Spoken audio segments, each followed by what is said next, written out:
welcome or welcome back to my channel and to today's video, which is going to be my April reading journal updates and reading wrap up. If this is the first of these videos on my channel you're watching, I will have a link to the playlist in the description down below, so you can check out the others if you'd like to. I work on my reading journal off camera. It is my time that is just for me, but I obviously love to show it to you, but it does mean that what I'm doing in this video is just letting you know what updates I've made to my reading journal over the course of the month, and then going through the books I read, letting you know my thoughts, my feelings, and my ratings. I will have a link to my initial setup video if you want to see how all of those original spreads looked before I started working on them. And this journal is an 8x8 Archer and Olive. I love the 8x8 size. I think it is just the perfect size for reading journal spreads. I love doing them. I love what it looks like every month. And the majority of the stickers that I use in here are from Marigold Asuli, who is a real staple here in the reading journal and bullet journal community. She makes beautiful witch themed stickers, and so a lot of my stickers are from her. Okay, I think that is all of my setup. Let's take a look at my yearly spreads and see what updates I've made over the month. So really unhelpfully, the sun just decided to go in because there's always some sort of barrier when I start filming. I do have a couple of new studio lights that I've tried to sort of set up, but I don't really know if it's helping, but I'm hoping that it's at least better than what it was like with the light off, and I will assess in editing. So no changes here to the cover page. No changes here. I don't know if I've finished 5 series yet, so I need to check that because we may be getting close, but I'm not 100% sure. But otherwise, I don't think any updates there. This is my bookshelf tracker. So I have added in the 4 books that I read in April. So that is a little bit of an insight for you that we had another reading month that was not the best, but it's okay. I think this bookshelf tracker is going to look really sad at the end of the year though, because I've marked out about 100 books, which is like this final shelf over here. And the fact that it's May and we're only here is just sad. It's really sad. But I've not really read many graphic novels or anything, so maybe if I read a few more of those through the year, it would just boost us up. You know, if we could at least get to this side of the page, I think it would be nice. But I am trying to be a bit lighter with myself this year on my reading, because I think I'm in a bit of a weird mental space, which is not for this video, but it is having an impact on my reading. I think we've still not had any 5 stars. What is that? What is happening? So yeah, I think that this bookshelf tracker is very representative of that, but also I am trying to be a bit kinder to myself and not push myself to read a ton if I'm not in the mood to. We then have my favourite read spread, so I did put in Wisteria by Adeline Grace. I can't wait to speak to you about that book. Then we have my 25 books in 2025, of which we have read 1 because Wisteria was on there. I was hoping I'd put Collide on here, but stupidly apparently not. And every time I look at this, I think, yeah, these are books I really want to read, but for whatever reason, they are not getting read. I have my 12 recommendations from 12 friends. We do not have any progress there. I have my BookBox books, and I have not made any progress because though I read Iron Flame, it was not on this project. So still no progress there. Then I have my ARC tracker on the left hand side. These are just for NetGalley reads. I have requested quite a few. I think I've got 5 that I need to read, so I might need to do a reading vlog of getting through those because yeah, we need to make some progress. And my A to Z, which is not really like something I'm really focusing on this year, but I made good progress in April because Collide got us for C, Iron Flame for I, and Wisteria for W. So that was a real win. Really happy with that. And these scrapbook stickers are from Planner Phase. I do PR for Planner Phase, so you can use my code CAT to save 10% on your orders and add my name in it to seller to pick up a seasonal freebie. Then we have my US States tracker. This is from Squirrel Prince Co. Didn't make any progress on states that I mean, if you only read 4 books and 2 of them are fantasy romances, you're not really going to make so much progress. But Collide, in fact, I actually think halfway through I stopped checking what state Collide is set in. Actually, now I think about it, my pen pot is on top of my laptop, so I guess I won't immediately check for that. But maybe Collide would hit one, but I think it doesn't. I think it's like California or something. But anyway, I should double check that. But Fake It Till You Make It was set in New York, so didn't make any progress there. And this is my romance bingo. So this was inspired by a bingo that I've previously had. I've changed up the prompts to be more prompts that I would like, but I still want to make further changes next year. So I do have this little note which lives in there. But I did tick off number 1, which is forced proximity. I went for collide for that because it's about two students who are forced to work together for a project. I felt that worked for forced proximity. And then I also marked off number 7, which is race to the airport for Fake It Till You Make It, because we do have a race to the airport scene at the end. So okay, we still have a blank spread there. Then we have my priority series tracker, and I'm really pleased that I finished Wisteria because that gets this ticked off. Though there is a novella coming out in December, which will be like book 3.5. I will definitely read that because I really like this series. But unfortunately, that does technically mean this isn't finished. But for the books that are out right now, it's done. So I'm going to leave it and count it. I'm still in the middle of Undermining of Twyla and Frank. So I'm hoping that in May, we will see that ticked off. I'm relatively confident that that will be finished for May. I don't currently have any other plans to read any of the other books in May, but we never know. Honestly, my reading's all over the place. We have no idea what I'll get read. Then I have my trackers, which is for my physical audiobook and Kindle TBR, just to see honestly how long the book has been on my TBR, because this is from the oldest to the newest, so it is really useful for me. We've still made no progress on page 1, which is not great. Collide did get us a little book cover down here, and then I'm really enjoying Fourth Wing and Iron Flame there. That looks cute. So a little bit of progress on the physical TBR, but Fake It Till You Make It was a new one. So unfortunately that has ended up there. Kindle TBR, we didn't make any progress because I didn't finish the books I was reading on Kindle.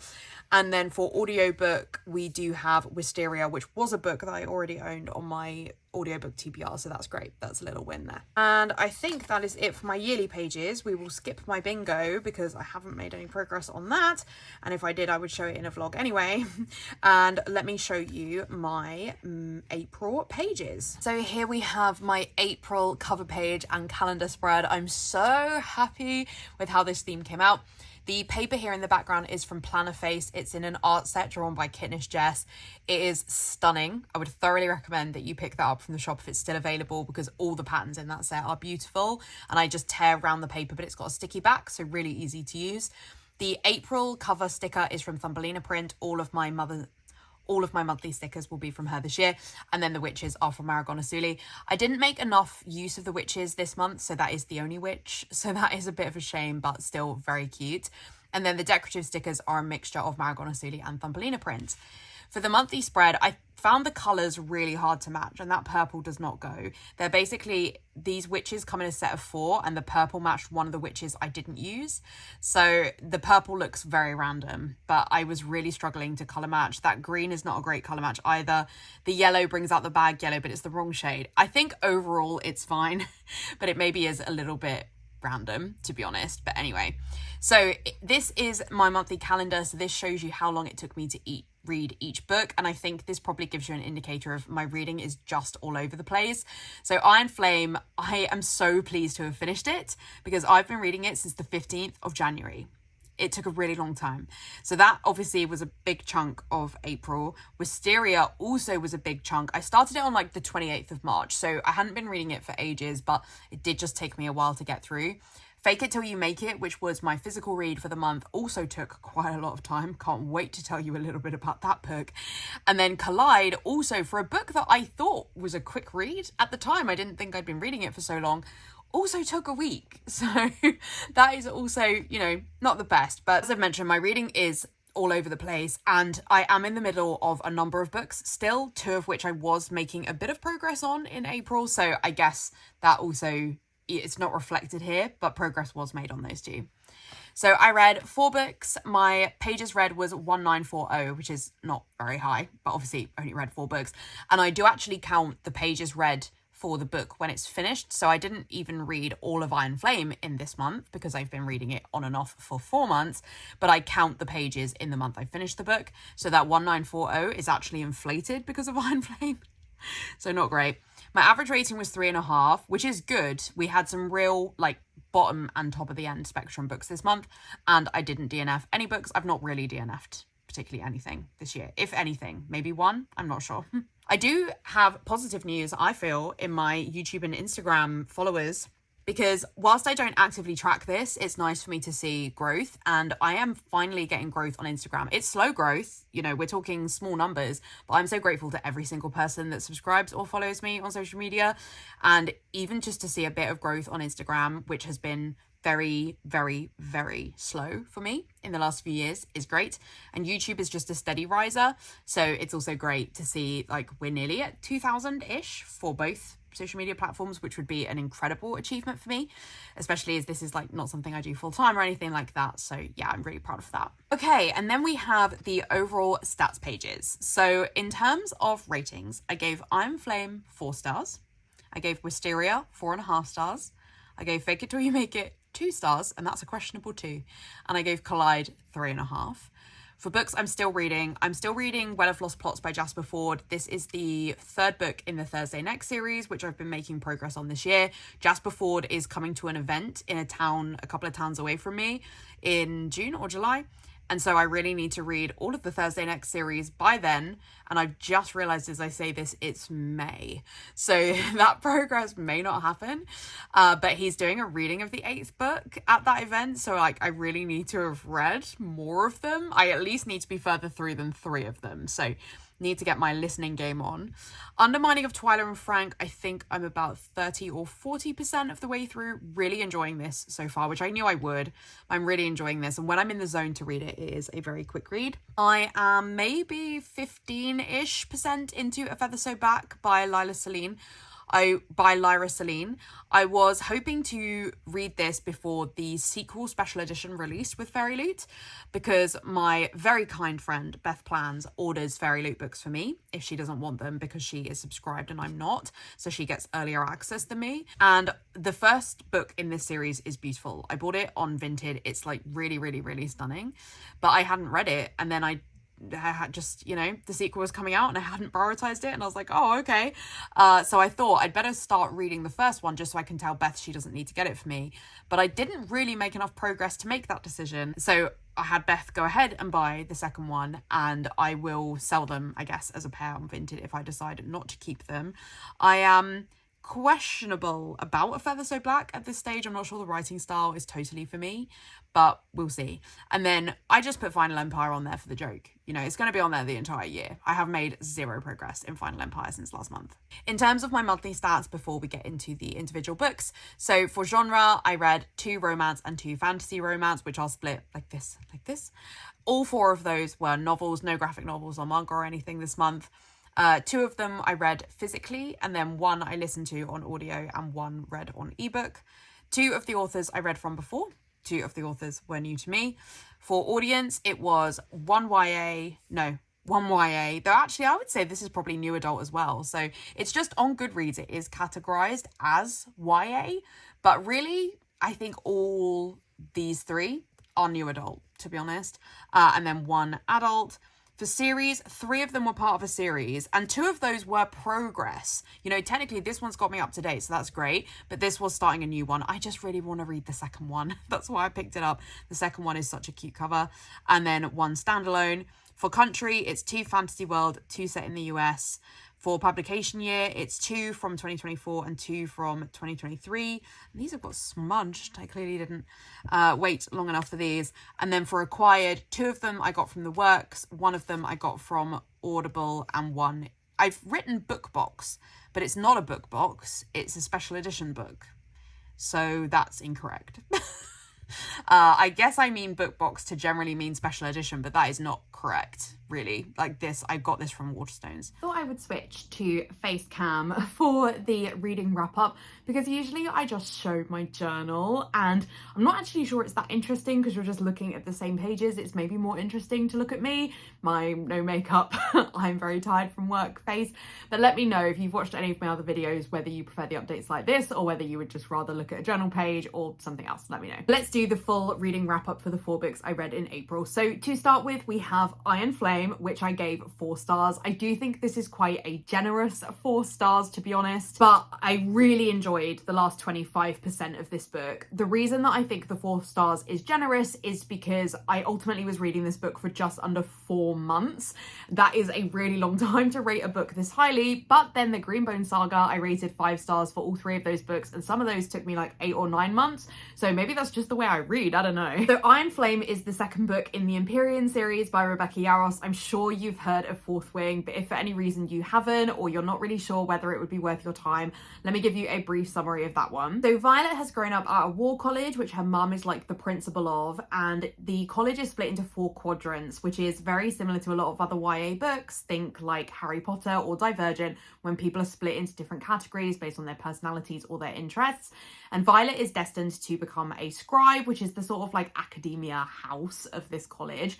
But for various reasons, she ends up not becoming a scribe and instead is forced to become a dragon rider. Despite the fact that she is tiny, she has not been training for this, which everyone else who's been trying to become a dragon rider has been training. She also has a condition in her bones, which is never given a name in the book, but is a condition that Rebecca Yarros actually has, which means she's like, it's really easy for her to dislocate or break bones. Like, it is a problem. This is not really a body that should become a dragon rider, but she's giving it a go. And becoming a dragon rider is incredibly dangerous. It's really, really high pressure. It's obviously a lot to learn to ride a dragon.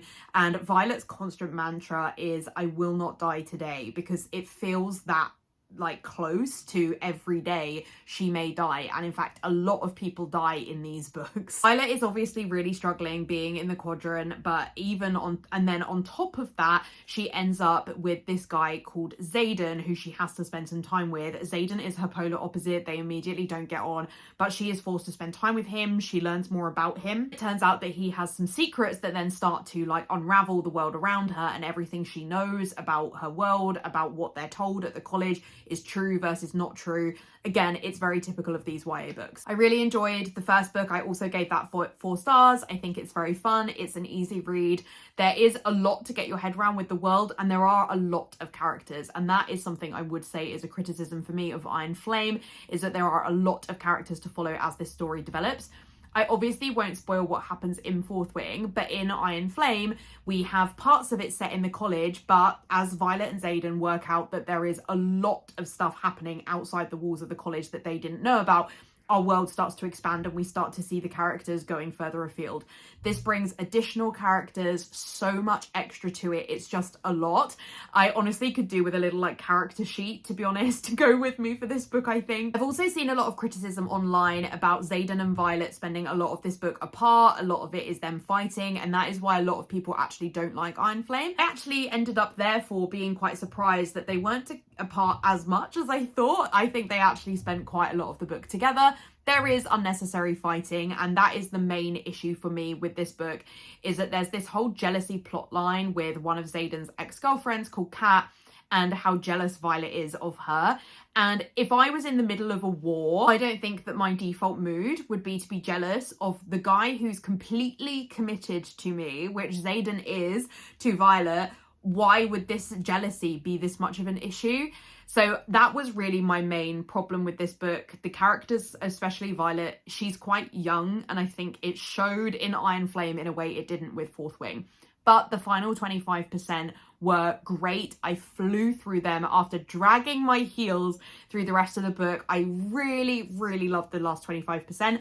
I've had some bits of the book spoilt for me online because Onyx Storm is already out and people apparently don't feel they need to keep anything to themselves, even if they're major plot points. So I have had some stuff spoiled for me, but even then there were still surprises for me at the end of Iron Flame that I was shocked by, really intrigued by. It made me much more excited to read Onyx Storm. I'm not sure when I'll get to it. I have a reading vlog, which I think at this point is really just a reading vlog of Fourth Wing that I may post at some point, but I don't know whether I should finish that with Onyx Storm and then post it, or just post what I have. So if you have any thoughts on that, I'd be really interested to know, because I feel like some of the clips and the B-roll that I put into that are out of date now because I started reading Fourth Wing so long ago, so let me know your thoughts. Okay, so the second book I read was Wisteria by Adeline Grace, which is the third book in the Belladonna series. I was hoping that this would be me having finished a series. Why is it that every single time I turn the camera on, we've had no noise outside this house all day, and now bang, bang, bang. I'm really sorry if you can hear that. So I did think that this was going to be the end of a series, but a novella called Holly is coming out this October, I think. I will definitely read that because I love this series, and I'm hoping at that point though that it is the series done. I don't think that this series needs to go any further, and I think that 3.5 is like a sort of prequel book or something that happens in the middle of the threes. The end of book 3 is kind of an ending, I think. I would just like to have a series finished off, you know? So I don't want to talk too much about what the third book is, but I would like to tell you the plot of book 1. But I feel like by telling you that, it is a slight spoiler for book 3. So if you really don't want any spoilers, I would just skip the section where I'm talking about this series to the next part. I don't feel it is a major spoiler. Like if you read the back of Wisteria, it would be obvious, but I just want to give that caveat before I go into it. So Belladonna is about a girl called Signa who feels like death follows her. She feels completely plagued by it. Everyone around her dies. She doesn't know what's happening. In a last-ditch attempt to find somewhere she can live, she is sent to go and live with some of her family. That's her cousin Blythe and her like aunt and surrounding family. Blythe is really very, very sick, and Signa becomes close to her. She wants to save Blythe's life, and by wanting to do this, it ends up kind of bringing death into her life as an actual being rather than just this thing that happens to people.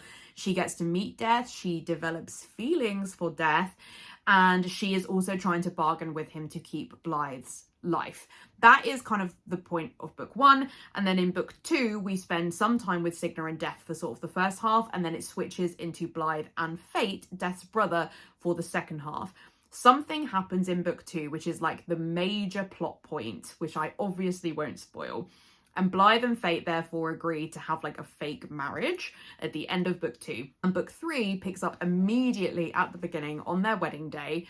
And then we sort of have like a Beauty and the Beast retelling where Blythe and Fate live together. Blythe feels completely trapped, like she can't escape from Fate's castle, which she can't. She is bound to be with him for reasons that she chose, but she feels trapped there. She feels like she has no family, and she has to sort of like lie to her dad on the outside, sort of not let on about how difficult she's finding living with Fate. And so we kind of then have that like enemies to lovers of these two people that really don't get on and really don't want to be married to each other end up finding reasons to be together. And then Blythe discovers some things about her which basically change everything. I think that this series is wonderful. The audiobooks in particular are great. I cannot recommend them enough. I mean, I haven't read these books physically. I have only listened on audio, but I think they are so worth your time. The audiobook narrator is brilliant. She does really different voices for Signa and Blythe, and because both of them appear in all 3 books, that is really useful when you're listening to an audio. Her voices for Death and Fate are very similar, but I can forgive that given that she's a woman.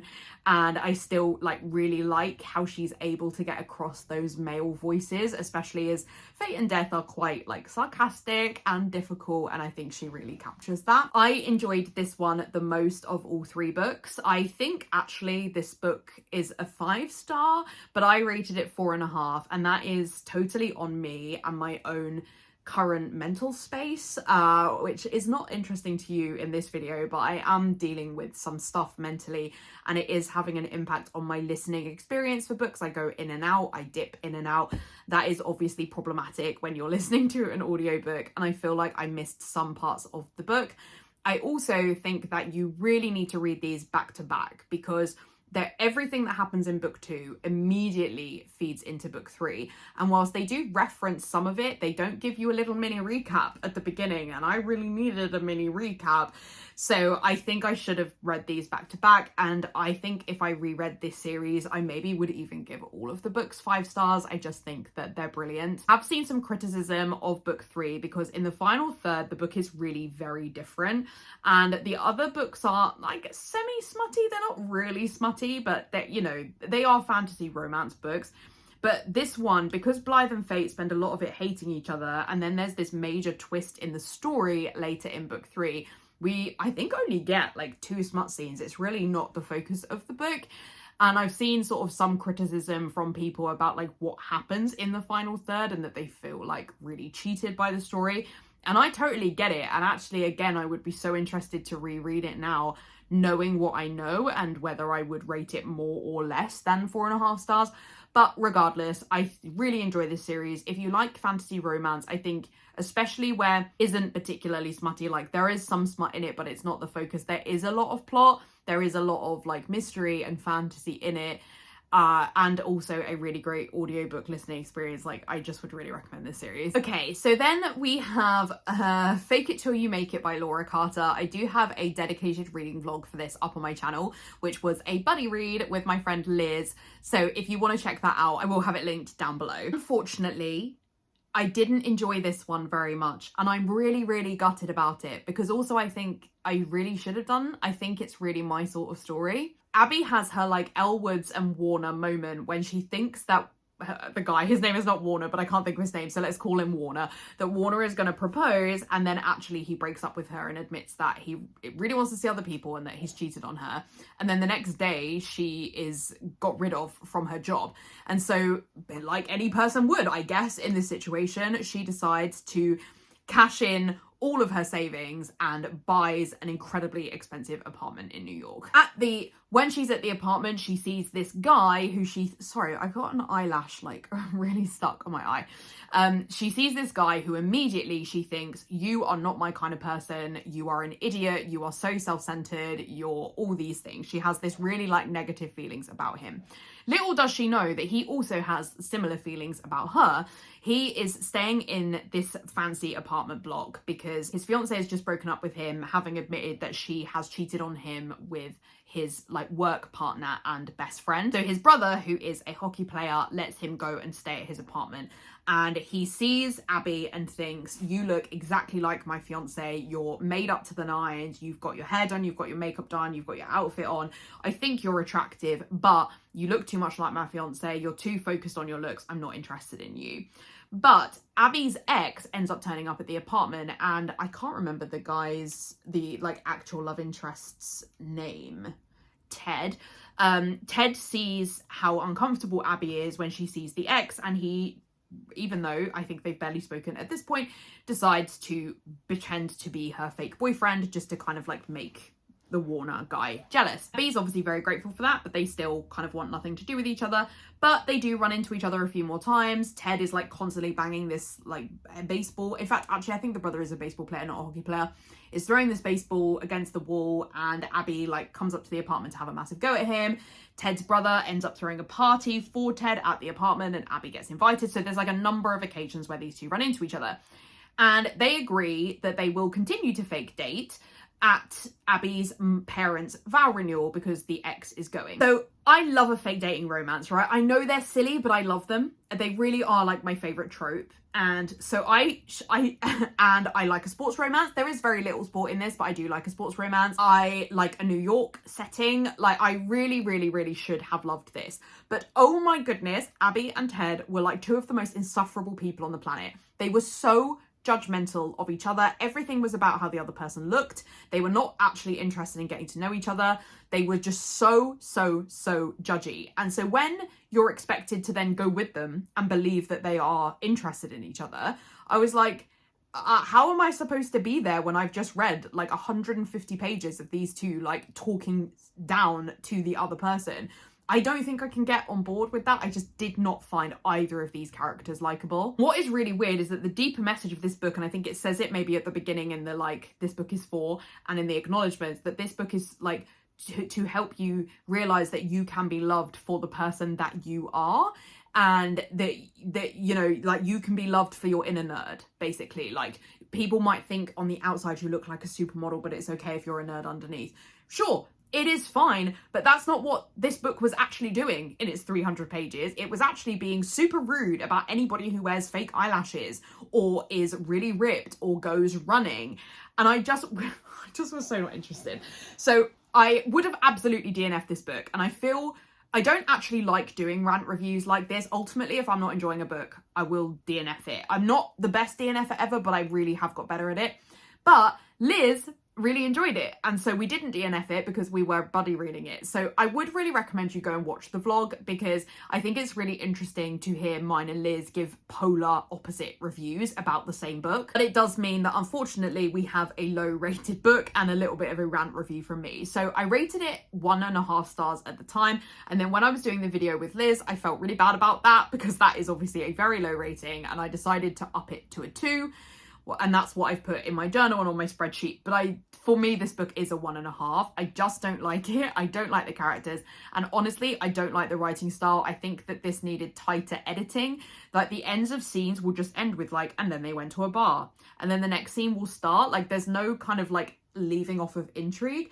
And I was just reading Spiral by Bal Cabra yesterday from when I'm filming this, and it does a much better job at like leaving each chapter in the way that you would expect a romance chapter to be ended. So I think, to be honest, this is a 1.5 star. In many ways, I think this is the book I have enjoyed the least of all books I've read this year. But I think there is absolutely an audience for this. If you like an easy read, which this is, if you are not interested particularly in smut, because this book is not smutty, if you want something where, you know, you feel like you would enjoy this kind of like fake dating thing, like, again, I love a fake date, so I think there is absolutely a reason to like this. And go and watch the reading vlog because Liz loved it. So, you know, you can absolutely love this. It's just, unfortunately, it wasn't for me. And then last up we have Collide by Bal Cabra. So this is a like new adult university campus setting sports romance. If you like Icebreaker, please may I recommend this series to you. I'm sure these books came out at about the same time. I don't think that Icebreaker necessarily was like well before, but I'm a big fan of Icebreaker and I kind of have read them a while ago. And Collide almost reads like fan fiction of Icebreaker. They are so similar. The characters are really similar. The like beat for beat plot of book 1 is very similar to Icebreaker.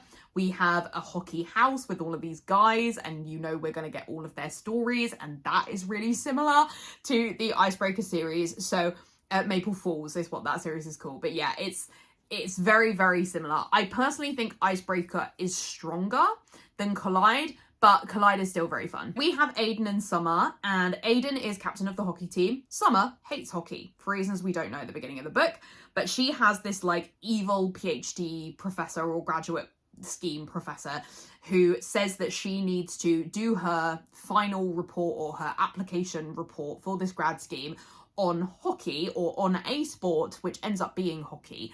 Aiden, in very, very similar fashion to Icebreaker, his teammates get into trouble on the ice rink, and Aiden as captain decides to take the fall. He doesn't think he will get in as much trouble. He gets given a load of community service and is forced by coach to team up with Summer to do the experiments that she's doing for her psychology degree. Would love to tell you what those experiments or tests are, but there is no information about that in the book. But anyway, they are forced to hang out, and they don't like each other at first, but it's unjustified reasons, and the more time they spend together, the more they realise they do like each other. It's absolutely a he falls first, which is really interesting because the second book is definitely a she falls first, having just read that in real time cat life. Aiden definitely falls for Summer first. He is a total cinnamon roll. He is like just wonderful. He's everything you would want a book boyfriend to be.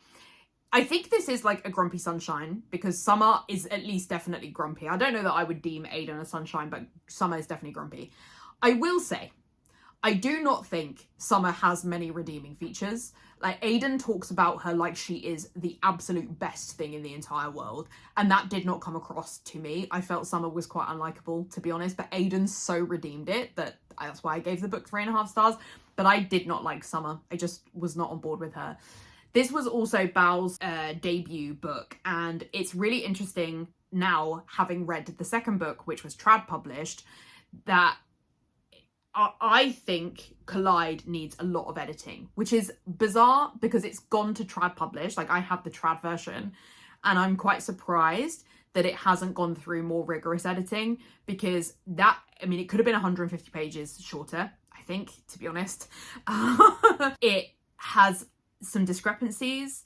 it also just doesn't have a lot of research done in it. Like, we know nothing about Summer's psychology degree, and a lot of the tests that they were doing, she was like writing a coaching plan for him, and I don't know what a sports psychologist does, but it feels a bit weird to me that they would be writing somebody a workout plan, but then I know nothing about being a sports psychologist from this book, so I don't know. So I think that was really under researched. There was also this whole plot line with Summer and this like evil PhD professor in a way that it was trying to be like an Ali Hazelwood book, and it did not achieve that. Like, Ali's books are so good with those plot lines, and that in this one it just felt kind of unnecessary. We also have this kind of like very, very downplayed plot line with like Aiden and his mates and how that's going, and him hating the community service and things like that. And again, that is also underexplored. Like, this book it's trying to do a lot of things and doesn't do any of them particularly in depth, and it does leave you wanting more. I also think that a lot of the development between Aiden and Summer just happened off page, and I got to the end and was like, I don't know if I believe these two people should have been together, and I do think that that is slightly problematic in a romance. But it is fun. It's a quick read. It did take me a week, which is surprising because I read the second one yesterday in one day. Very rare that I'll read a book in a day, but I read it in a day. So you can absolutely read them in a day.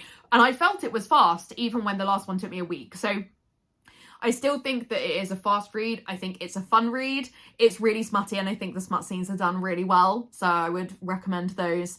And in the main, it's fun. And I almost think you should read it just to get to Spiral, because Spiral is better. So even if you read it for that reason, I think it's worth your time. And I also think if you like a university, if you like a sports romance, I would say there is a lot of hockey in it.